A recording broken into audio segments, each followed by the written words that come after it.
भारत में जो चुनाव होता है वो चुनाव नहीं है, वो केवल नौटंकी है। ये मैं ईवीएम मशीन के पहले कई बार कह चुका हूं और उसको साबित करने के लिए मैंने कई उदाहरण साबित किए। 2009 से चुनाव में लोग टीवी पर चर्चा चल रही थी, डिबेट चल रहा था।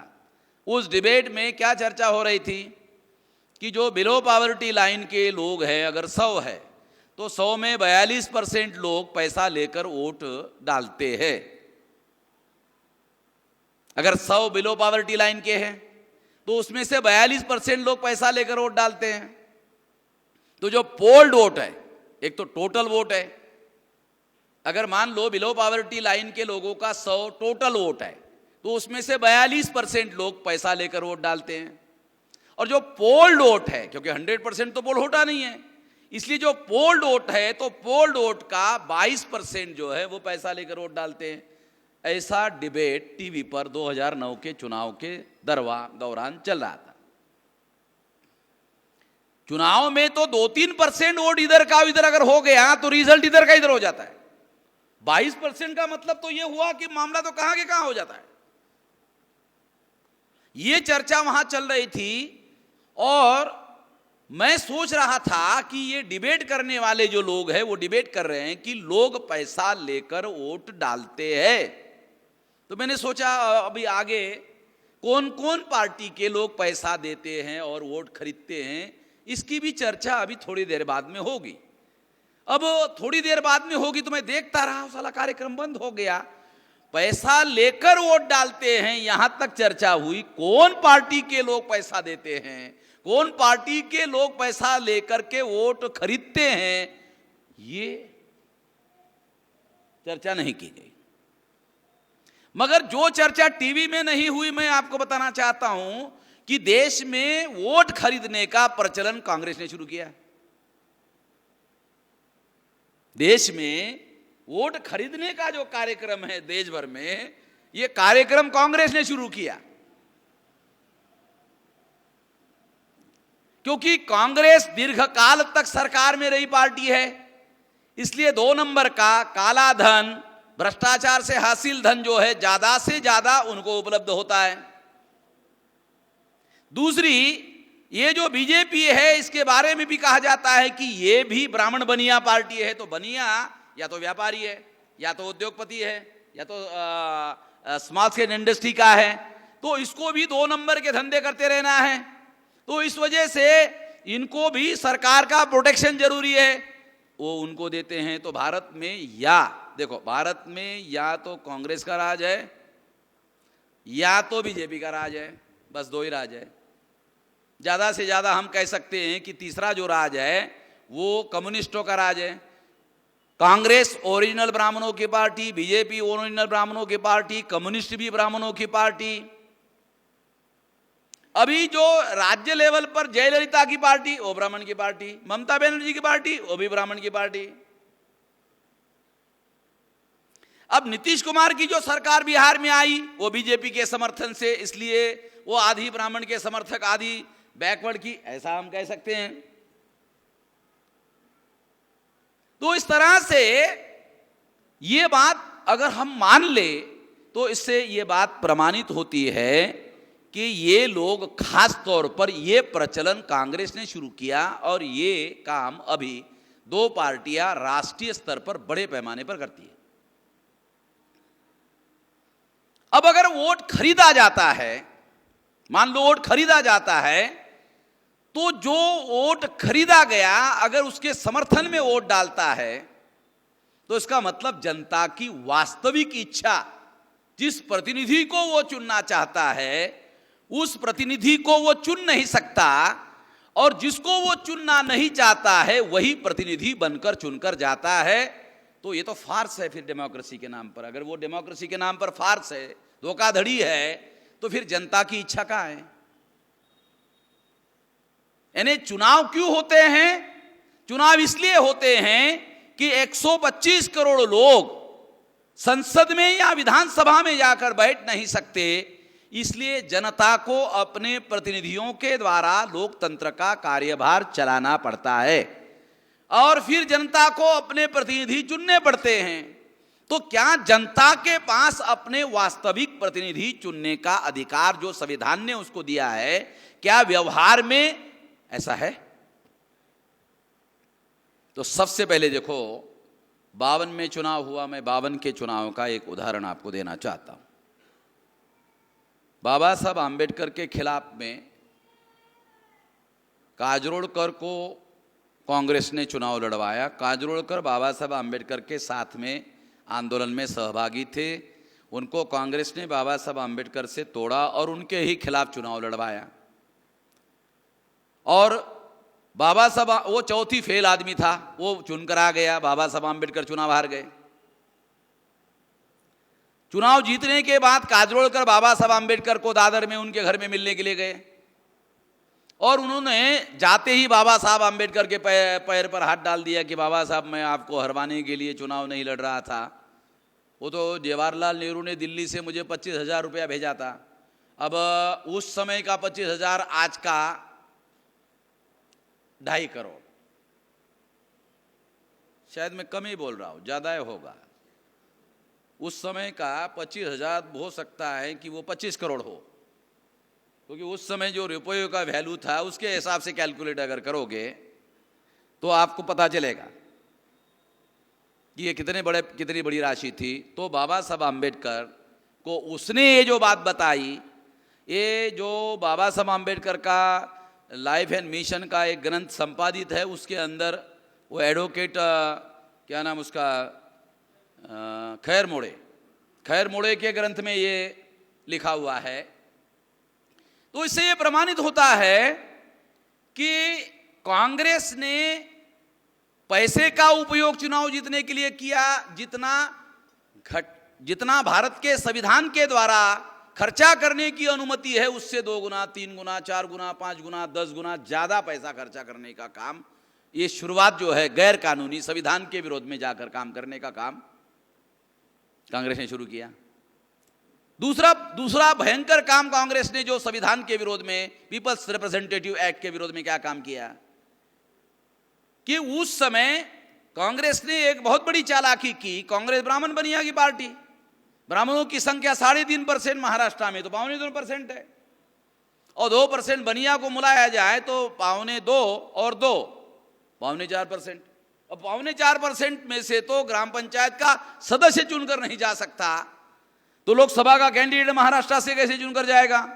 इसलिए कांग्रेस ने उस समय जो चुनाव के लिए जो तरीका अपनाया था कि जिस चुनाव क्षेत्र में जिस जाति की संख्या ज्यादा है, या तो उसको कैंडिडेट बनाया जाए, और अगर उसको कैंडिडेट नहीं बनाया जाता है तो वो जाति की संख्या जिस प्रदेश में ज्यादा है उसको प्रदेश का अध्यक्ष बनाया जाए, उसको मुख्यमंत्री पद का लालच दिया जाए, और चुनाव क्षेत्र जिस एरिया में है उस चुनाव क्षेत्र के एरिया में पार्टी का संगठन जिस जाति की संख्या ज्यादा है उस जाति के आदमी को दिया जाए, और उसके ऊपर चुनाव जितवाने की जिम्मेदारी लगाई जाए। तो स्वाभाविक है कि वो अपने जाति के वोट जो है उस कैंडिडेट को डलवाने का काम करेगा।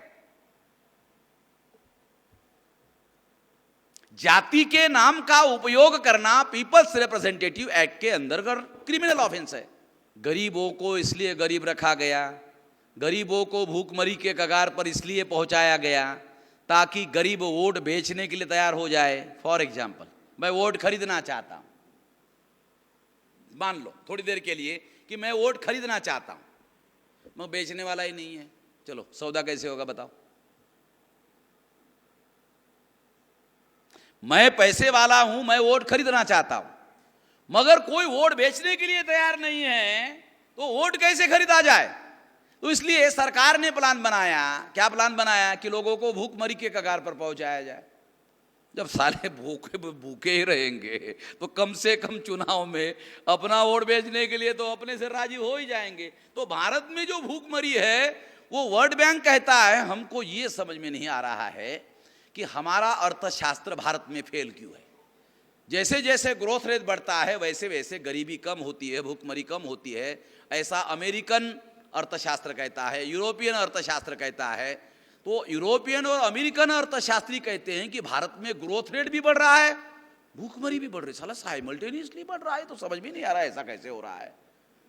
उनको पता ही नहीं, साला हमारा अर्थशास्त्र जो अमेरिका वाला है, जो यूरोप वाला है, वो अर्थशास्त्र भारत में फेल क्यों हो रहा है, वो किसी को पता नहीं है। और वो केवल मुझे पता है, और मैं अर्थशास्त्री नहीं हूं और मुझे पता है, क्योंकि मैं राजनीति शास्त्री हूं, मैं अर्थशास्त्री नहीं हूं। ब्राह्मणों की जो राजनीति भारत में चल रही है, उनको वोट खरीद करना जरूरी है। कैसे? अब 3.5% आदमी देश की पंचायत पर काबू कैसा करेगा? फॉर एग्जाम्पल, आपके पास पैसा नहीं है, आप चोरी पैसों की करोगे। आपके पास पैसा नहीं है तो आप पैसों की चोरी करोगे। अगर आपके पास वोट नहीं है तो काहे की चोरी करोगे?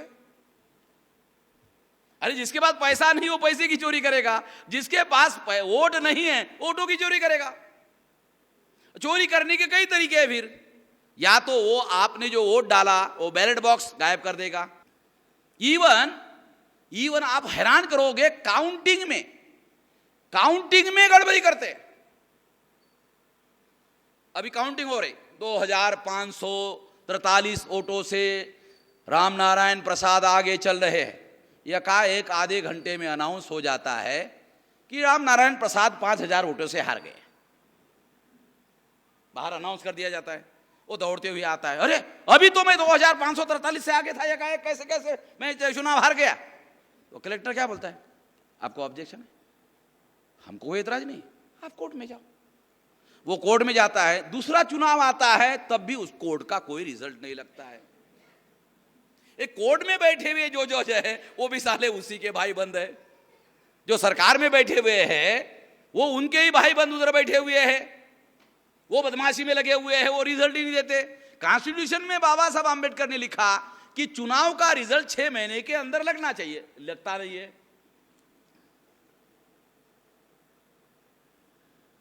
तो इसका मतलब यह है, ये सारी बातें अगर हम देख ले, सारी बातों का अध्ययन अगर हम कर ले, तो इससे पता चलता है कि सरकारी मशीनरी भी इस काम के लिए लग करके जनता की जो वास्तविक इच्छा है, वो जिसको चुनना चाहता है वो चुनने के लिए सामने नहीं आता है। ईवीएम मशीन के पहले ही बदमाशी चल रही है, और ईवीएम मशीन के दौरान बदमाशी करने वाले जो लोग हैं, जिनके पास वोट नहीं है, वही बदमाशी कर रहे हैं। अब उनके पास सबसे बड़ा हथियार आ गया है, वो है ईवीएम। अब ये बैलेट बॉक्स है, ये बैलेट पेपर है। ये बैलेट पेपर पर आपने स्टैम्प मारा, पंजे पे मारा, हाथी पे मारा, या और बहुत सारे फूल पे मारा, कमल पे मारा, ये दिखाई देता है। जिसने मारा उसको गारंटी है कि मैंने यहाँ मारा। और जिस कागज पर मारा वो कागज जो है वो डालता है अपने से, अपने हाथ से फोल्ड करके डालता है। वो फोल्ड करके ऐसे अपने हाथ से डालता है और फिर काउंटिंग में वो निकलता है। तो ये जो कागज है ये वेरिफिकेशन करने के लिए, फिजिकल वेरिफिकेशन करने के लिए उपलब्ध है। अगर आप बाद में जाकर रिकाउंटिंग करने के लिए बोलोगे तो ये अवेलेबल है। मगर ईवीएम मशीन में आपने बटन दबाया, आपको दिखाई दिया, हाँ ये तो पंजा पर गया है, फूल पर गया है, और बराबर वही पर गया है, वो दिखाई दे रहा है। मगर जो काउंटिंग है वो काउंटिंग उसी के अंदर हो गया या नहीं हुआ, इसका वेरिफिकेशन करने का कोई तरीका उपलब्ध नहीं है। इस चुनाव में 2016 के चुनाव में आसाम में 100 ईवीएम मशीन पर पंजे पर वोट डाला जा रहा था और कमल के निशान पर उसका स्टैंप आ रहा था।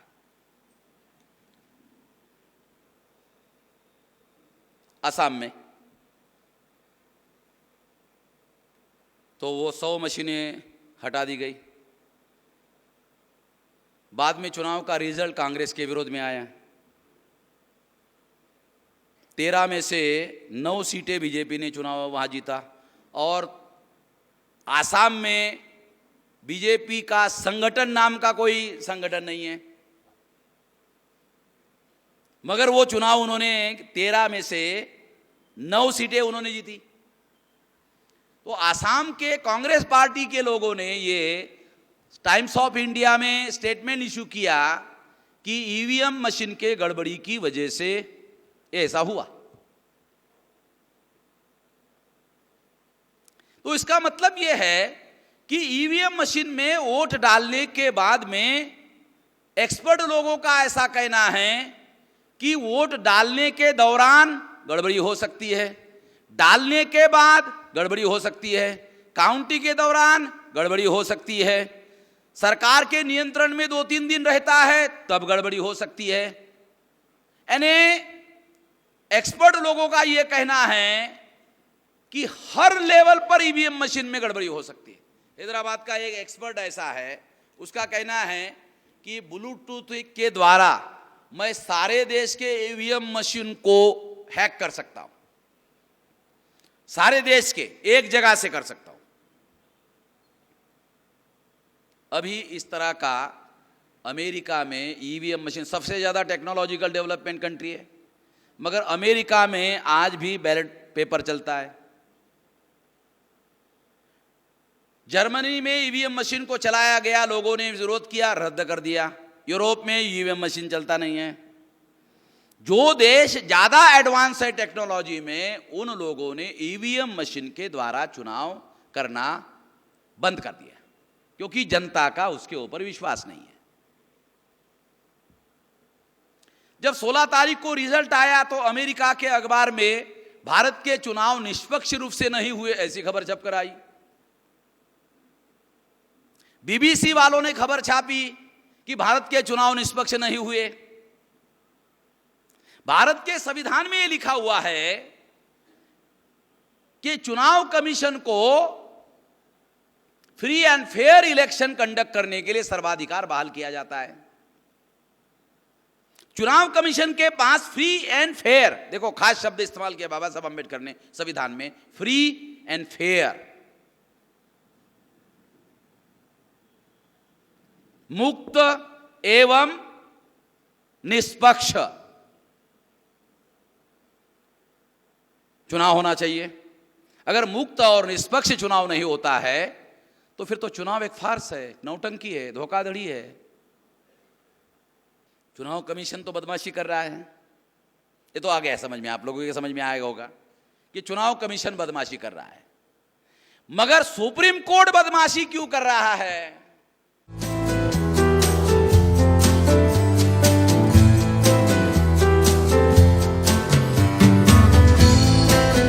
याद होगा कि उस समय कांग्रेस के लोगों के द्वारा कयास लगाए जा रहे थे कि हमारे 160 सीटें चुनकर आएगी। उसकी 2009 के चुनाव में 207 सीटें चुनकर आई।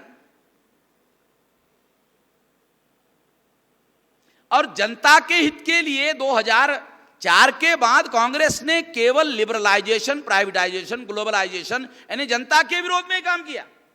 तो जब जनता के और कॉमन आदमी के विरोध में काम किया तो फिर वो 2009 के चुनाव में इतनी ज्यादा संख्या में चुनाव जीतकर आई कैसे?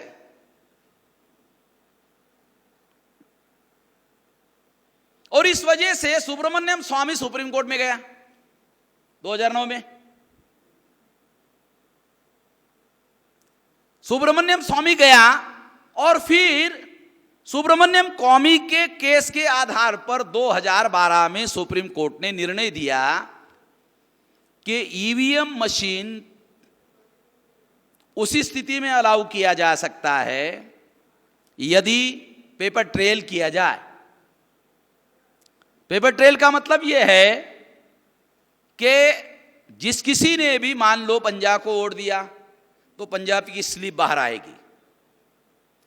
फूल अगर कमल को वोट दिया, कमल की स्लिप बाहर आएगी। हाथी को वोट दिया, हाथी की स्लिप बाहर आएगी। और वो हाथी की स्लिप जो है वो बाहर आएगी और बाहर आकर वो जो वोटर है वो देखेगा, हाँ मैंने जिस पर स्टैंप लगाया वही आ गया है। उसके बाद में थोड़ी देर के बाद में वो स्लिप ऑटोमेटिकली बैलेट बॉक्स में जाएगी। ये समझ रहे हो ना? बहुत खास बात समझा रहा हूं आप लोगों को। अब वो ईवीएम मशीन के अंदर एक आंकड़ा है और एक आंकड़ा बैलेट बॉक्स के अंदर है। बैलेट बॉक्स के अंदर चीट निकल रहे हैं। चीट की काउंटिंग और बैलेट और मशीन की काउंटिंग, अगर दोनों काउंटिंग का आंकड़ा एक हो गया तो माना जाएगा कि ये फ्री एंड फेयर हो गया। 2012 में सुप्रीम कोर्ट ने यह निर्णय दिया। जनवरी 2012 को सुप्रीम कोर्ट ने निर्णय दिया कि ईवीएम मशीन को आपको अलाउ नहीं किया जा सकता, और अगर आप अलाउ करना चाहते हैं तो अलाउ करने के लिए आपको पेपर ट्रेल करना होगा। चुनाव कमीशन ने 2013 मार्च महीने में सुप्रीम कोर्ट ने एफिडेविट दाखिल किया। ये सारी बातें मैं चुनाव कमीशन के साइट में जो डॉक्यूमेंट्री एविडेंस रखे गए हैं उसके आधार पर बता रहा हूं। क्या एफिडेविट दाखिल किया चुनाव कमीशन ने? चुनाव कमीशन ने एफिडेविट दाखिल किया, पेपर ट्रेल करने के लिए हम तैयार हैं, क्योंकि अभी हमारे पास समय नहीं है और इस पर पैसा भी ज्यादा खर्चा आने वाला है, इसलिए हम इसे 2014 के चुनाव में लागू नहीं कर सकते, 2019 के चुनाव में लागू करेंगे।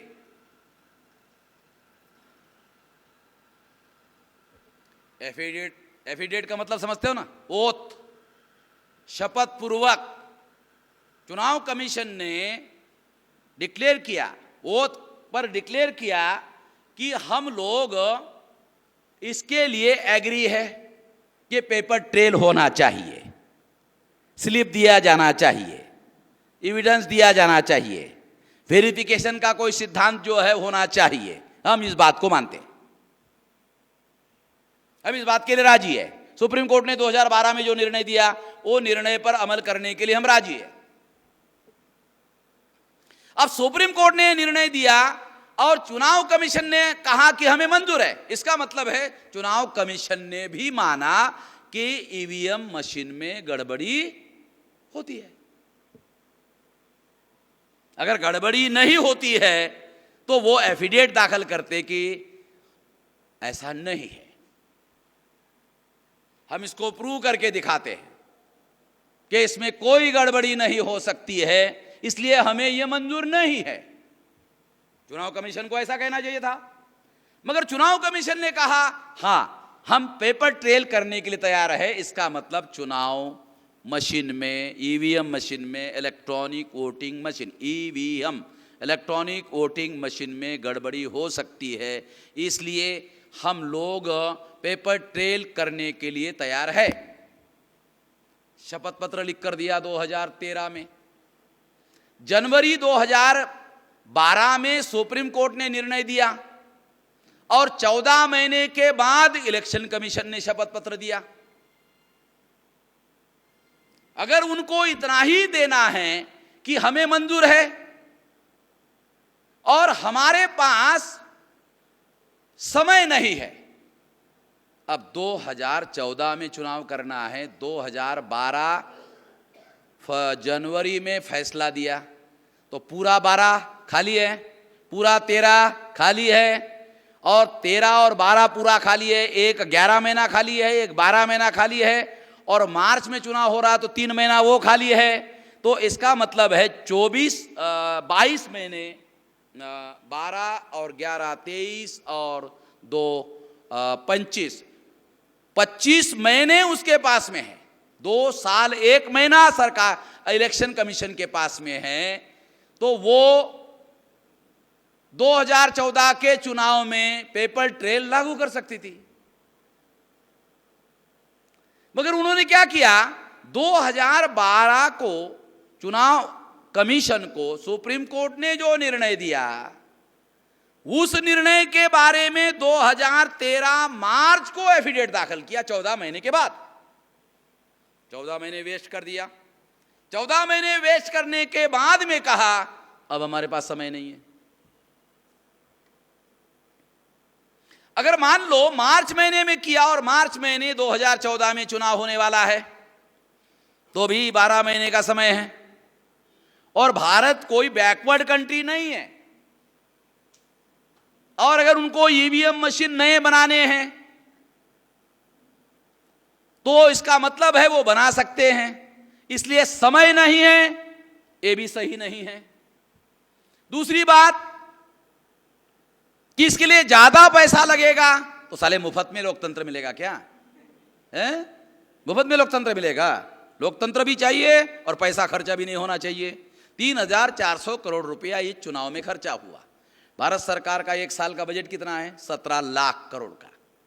अबे 17 लाख करोड़ का बजट है और 3,400 करोड़ रुपया लोकसभा के चुनाव के लिए खर्चा हो रहा है। ये तो मतलब इसको, इस खर्चे को तो कोई खर्चे ही नहीं माना जा सकता। 17 लाख करोड़ का एक साल का बजट है और चुनाव 5 साल के लिए हो रहे। इसका मतलब है कि 17 × 5 तो कितना हुआ? 85 लाख करोड़। तो लगभग 85 लाख करोड़ जिसका 5 साल का बजट है, वो 5 साल में 3,400 करोड़ रुपया खर्चा हो रहा है। तो 85 लाख करोड़ का 3,400 करोड़ कितना परसेंटेज है? 0 पॉइंट आ जाएगा। इसका मतलब है पैसा नहीं है, ये भी सही नहीं है, समय नहीं है, ये भी सही नहीं है।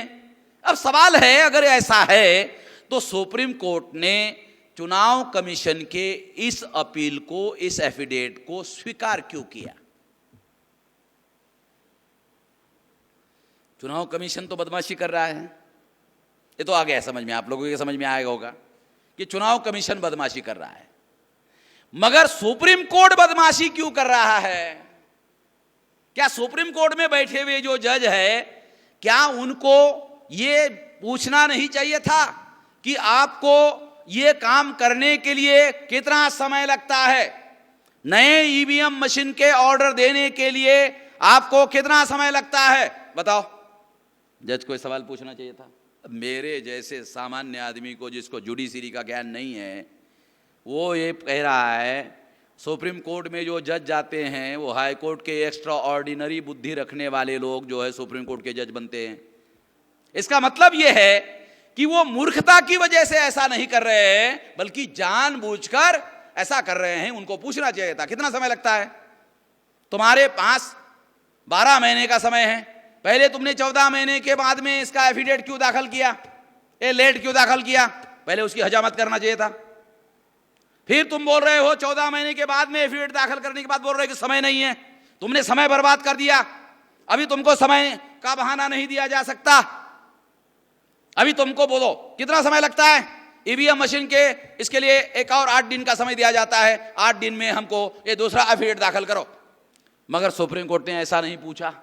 दूसरा, उनको ये पूछना चाहिए था कितना करोड़ खर्चा ज्यादा आएगा, इसकी वजह से कितना ज्यादा करोड़ खर्चा आएगा। 14 महीने में तुमने कुछ भी काम नहीं किया। तुमको ये बताना चाहिए था कि इतना 1000 करोड़ रुपया ज्यादा बढ़ेगा तो हम इधर ऑर्डर पास करते कि अगर इसके लिए 10,000 करोड़ रुपया एक्स्ट्रा खर्चा आता है तो जरूर किया जाए। ऐसा भी सुप्रीम कोर्ट ने नहीं किया। सुप्रीम कोर्ट के पास एक्स्ट्रा ऑर्डिनरी पावर है। देश का लोकतंत्र खतरे में है। Very foundation base of the Indian democracy का अगर चुनाव वही खतरे में है जिसके आधार पर लोकतंत्र चालू होता है, अगर वही खतरे में है तो उसके लिए extra ordinary power supreme court के पास में है। सुप्रीम कोर्ट ने ऐसा क्यों नहीं किया? इसका मतलब यह है सुप्रीम कोर्ट भी इस बदमाशी में शामिल है। मैं ऐलान ये कह रहा हूं, सुप्रीम कोर्ट इसमें शामिल है। दूसरी बात, बहुत भयंकर बात आपको बता रहा हूं। एक, यदि सुप्रीम कोर्ट को लगता है कि EVM machine free and fair नहीं है, इसीलिए तो ऑर्डर दिया सुप्रीम कोर्ट ने, और चुनाव कमीशन ने हम पेपर ट्रेल लागू करेंगे मगर 19 को लागू करेंगे, 14 को लागू नहीं कर सकते, इसका मतलब उन्होंने भी मान लिया कि चुनाव EVM machine fair and free नहीं है। दोनों मान लिया। अगर दोनों ने मान लिया और 13 में दोनों ने मान लिया तो 2014 का चुनाव ईवीएम मशीन के द्वारा क्यों करवाया गया? दोनों मान रहे, दोनों स्वीकार कर रहे। सुप्रीम कोर्ट बोल रही गड़बड़ी है, चुनाव कमीशन बोल रहे हैं हमें मंजूर है। अगर दोनों स्वीकार कर रहे हैं तो फिर 2014 का चुनाव ईवीएम मशीन के द्वारा करवाने का ऑर्डर क्यों किया गया? क्या करना चाहिए था? ओके, तुम 2019 को लागू कर लो, मगर 2014 का चुनाव बैलेट पेपर के आधार पर किया जाए। खर्चा बढ़ने के बजाय घट जाएगा। हाँ, करो। वडोदरा में चुनाव हुआ, वहाँ का जो पटेल मिनिस्टर है उसने 8 दिन पहले ऐलान किया कि नरेंद्र मोदी 5 लाख वोटों से ज़्यादा वोटों से चुनकर आने वाले हैं। वो 5 लाख के ज़्यादा से आ गया। अब ये संजोग माना जाए कि फिक्सिंग माना जाए, जैसे क्रिकेट में फिक्सिंग होता है वैसे साला मशीन में भी फिक्सिंग होता है। फिर वाराणसी में भी उन्होंने कहा था कि 5 लाख वोट से ज्यादा चुनकर आता है। वहां जब चुनाव हुआ, चुनाव के शाम को 8 या रात के 10 बजे तक परसेंटेज घोषित करना पड़ता है। जितना परसेंटेज घोषित किया गया उससे 1,87,000 वोट ज्यादा निकले। श्रीवास्तव जो अधिकारी था उसके घर में ईवीएम मशीन पकड़ी गई। और वो कैसे पकड़ी? गलती से वो ड्यूटी पर गया था, उसके बेटे ने 10-15 साल मशीन रखे हुए हैं तो उसका फोटो लिया और व्हाट्सएप पर डाल दिया। उसका बेटा भी, उसको लगा कि हाँ हमारे घर में देखो इतनी मशीनें हैं। उसके बेटे को क्या मालूम साली बदमाशी है। वो व्हाट्सएप पर सारा का सारे दुनिया वालों ने देख लिया। फिर इलेक्शन कमीशन ने बयान दिया, हाँ ये बात सच है कि इलेक्शन कमीशन ने वो मशीनें श्रीवास्तव को दी थी, मगर उसका चुनाव में उपयोग नहीं हुआ। देखो फिर बदमाशी, जो चोर होता है ना, वो चोर कोई ना कोई गलती कोई ना कोई छोड़ देता है। अभी मैंने फिर सवाल उठाया। क्या सवाल उठाया? कि क्या किसी अधिकारी को ईवीएम मशीन घर में लेकर जाने का इलेक्शन कमीशन का नियम है?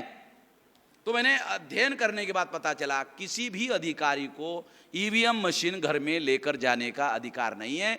वो कलेक्टर ऑफिस के स्ट्रांग रूम में नहीं, स्ट्रांग रूम में, केवल रूम में नहीं रखा जाती है वो मशीन। अगर वो खाली भी है तो भी उसके लिए जो रूम बनाए गए हैं उसके लिए नाम दिया है स्ट्रांग रूम। स्ट्रांग रूम का मतलब बैंक में भी स्ट्रांग रूम होता है। अगर सोना रखना है तो वो 2-3 चाबी के अलावा, एक चाबी पर नहीं खुलता है, 2-3 चाबी के, उसको क्रॉस चाबिंग जो है चाबी का सिस्टम होता है, उस वहाँ खुलता है, वहाँ रखा जाता है। और किसी भी अधिकारी को घर में वो मशीन लेकर जाने का अधिकार नहीं है। चलो ठीक है, वो उसका उपयोग नहीं हुआ, मगर वो घर में लेकर कैसे गया, एक बात। और वाराणसी के काउंटिंग में 1,87,000 वोट ज्यादा क्यों निकला? अगर ज्यादा निकला तो इसका मतलब है उस मशीन का मिसयूज हुआ।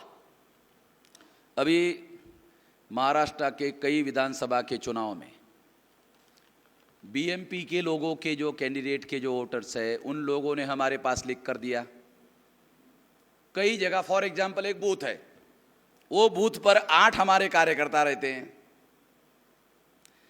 वो 8 कार्यकर्ता के घर में 40 वोटर है। वो बूथ के काउंटिंग में एक भी वोट नहीं निकला। उन्होंने वोट दिया, रिकॉर्ड सरकार के पास अवेलेबल है, क्योंकि जो वोट देता है तो उसको एक तो टिक मार्क करते हैं, फिर साइन लेते हैं, तो रिकॉर्ड आप वेरीफाई कर सकते हो कि उसने वोट दिया कि नहीं दिया। दूसरा, वो वोट पेपर लेकर के घोषित कर रहा है कि मैंने इसी पार्टी को दिया, तो वो उसके नाम पर वोट क्यों नहीं निकला? इसका मतलब यह है कि ये जो ईवीएम मशीन जनता जिसको चुनकर भेजना चाहती है उसको चुनकर भेजने के लिए जनता के इच्छा पर बलात्कार किया जा रहा है, जबरदस्ती की जा रही है। जिसको वो चुनना चाहते हैं उसको वो चुनकर जाने देना नहीं चाहते हैं। ये एक प्रकार से जनता की इच्छा पर बलात्कार करने का मामला है। अगर जनता जिसको चुनकर भेजना चाहती है उसको अगर तुम चुनकर जाने नहीं देना चाहते हो तो ये तो एक प्रकार का जनता पर, लोकतंत्र पर बलात्कार है। अगर लोकतंत्र पर ही बलात्कार होता है तो हमारे देश में आज दिखाई दे रहा है वो वास्तव में लोकतंत्र नहीं है, वो एक नौटंकी है। और इस नौटंकी को हम लोगों ने निर्णय किया कि आने वाले समय में ये ईवीएम मशीन को रद्द कर दिया जाए। ये हमारा कहना है, ये ईवीएम मशीन को रद्द कर दो। यदि ईवीएम मशीन रद्द नहीं करते हो तो पेपर ट्रेल लागू होना चाहिए। यदि पेपर ट्रेल आप लागू नहीं करते हो तो बैलेट पेपर ही ठीक है, क्योंकि बैलेट पेपर में अगर आपने स्टैंप लगाया, जिस पर लगाया उसका फिजिकल एविडेंस होता है, वो रिकाउंटिंग भी कर सकते हैं। मगर मशीन में वो वोट डालने के बाद किसी भी स्तर पर, एक्सपर्ट कहते हैं हर लेवल पर, वोट डालने के बाद कलेक्टर के ऑफिस में जब वो 3 दिन रहता है, उस दौरान भी होता है, उसको किया जा सकता है। अमेरिका के एक्सपर्ट लोगों ने ऐसे कहा हो सकता है, हैदराबाद के एक एक्सपर्ट ने कहा कि हाँ हो सकता है।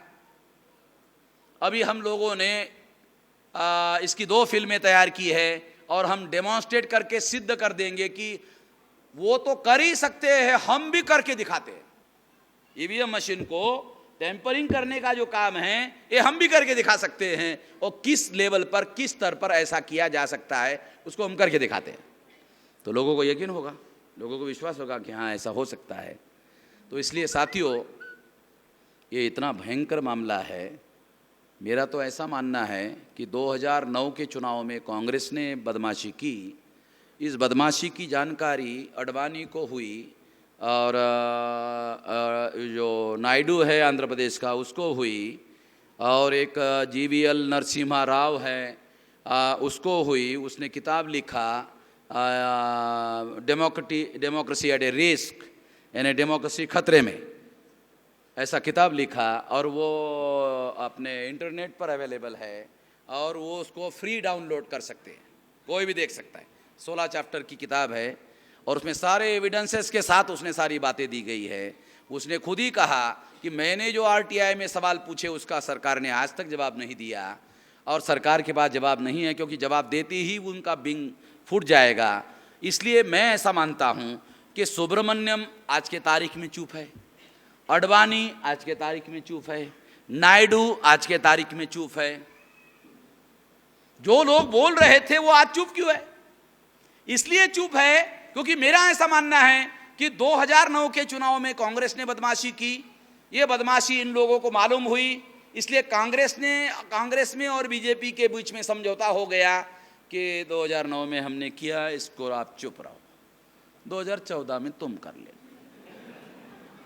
तेरी भी चुप, मेरी भी चुप। अभी आपको कह रहा हूं, कांग्रेस कह रही है आप चुप रहो, 14 में तुम करो, मैं चुप रहता हूं। कांग्रेस ने एक भी बयान नहीं दिया। आसाम स्टेट कांग्रेस ने कहा गड़बड़ी हुई, उसके पार्टी के स्टेट यूनिट ने कहा, मगर सेंट्रल यूनिट ने एक बयान तक नहीं दिया। एक बात। दूसरी बात, इस देश में ब्राह्मण बनिया मीडिया ब्राह्मणों के नियंत्रण में है, इस मुद्दे पर ब्राह्मण बनिया चुप है, एकदम चुप है, कुछ भी चर्चा नहीं कर रहे, फालतू बातों पर साले घंटा घंटा चर्चा करते रहते। और इस मुद्दे पर उन्होंने कोई डिबेट नहीं किया, कोई डिस्कशन नहीं किया। इसलिए ज्यादा लग रहा है मुझे ये बहुत बड़ा भयंकर षड्यंत्र है। बाबा साहब आम्बेडकर कहते हैं ब्राह्मण जब बोलता है, ज्यादा बोलता है तो समझ जाना खतरा है, और जब ब्राह्मण एकदम चुप हो जाता है, चिड़ी चुप हो जाता है, तो समझ जाने का खतरा और ज्यादा है। उन्होंने अंग्रेजी में एक शब्द इस्तेमाल किया बाबा साहब आम्बेडकर ने, कॉन्स्पिरेसी ऑफ साइलेंस। चुप रहना भी एक षड्यंत्र है। मीडिया बोलने के बजाय चुप है, और केवल चुप नहीं है, चिड़ी चुप है।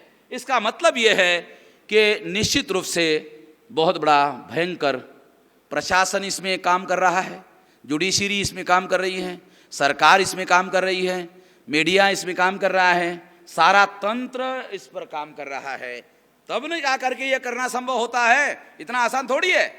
इसलिए साथियों, इसको नंगा करने के लिए केवल कोर्ट में जाकर केस करने से कुछ नहीं होने वाला। जनता को सड़क पर उतरे बगैर और इसको रोक लगाने के लिए सड़क पर उतरकर आंदोलन किए बगैर ये काम होने वाला नहीं है। इसलिए भारत मुक्ति मोर्चा सारे देश भर में इसके विरोध में कम से कम 51,000 इस तरह के कार्यक्रम सारे देश भर में हम लोग लेंगे, ताकि पहले तो लोगों को पता ही नहीं है, मालूम ही नहीं है क्या है ईवीएम मशीन। लोगों को क्या लगता है कंप्यूटर गड़बड़ी कैसे कर सकता है यार, आदमी गड़बड़ी कर सकता है मगर कंप्यूटर थोड़ी कर सकता है। मगर कंप्यूटर को बटन कौन दबाता भाई? कंप्यूटर का सॉफ्टवेयर प्रोग्रामिंग कौन करता है? आदमी करता है। बटन कौन दबाता है? आदमी करता है। काउंटिंग कौन करता है? आदमी करता है। कंप्यूटर अपने आप नहीं करता। तो इसका मतलब जो आदमी उसमें काम कर रहा है वो आदमी उसमें टेम्परिंग करने का काम कर सकता है, उसकी टेक्नोलॉजी इस तरह का काम करती है। इसलिए ये एक भयंकर षड्यंत्र है और इस षड्यंत्र का मैं ऐसा मानता हूं कि आप लोगों को निश्चित रूप से कुछ जानकारी मिली होगी। आने वाले समय में, बहुत जल्दी समय में, कम से कम 50-60 पेज का बहुत सबूतों के साथ में, एक तो हम लोग फिल्म बना रहे, लगभग 50 मिनट की फिल्म है, तो आपको आंखों से दिखाई देगा, जानकारी भी मिलेगी, दिखाई भी देगा, और हम आपको प्रूव करके, डेमोन्स्ट्रेट करके दिखाएंगे कि ये किस तरह से किया जा सकता है और हर लेवल पर कैसे किया जा सकता है, इसको सब साबित कर देंगे। आपने मेरी बात ध्यान से सुनी, इसलिए धन्यवाद।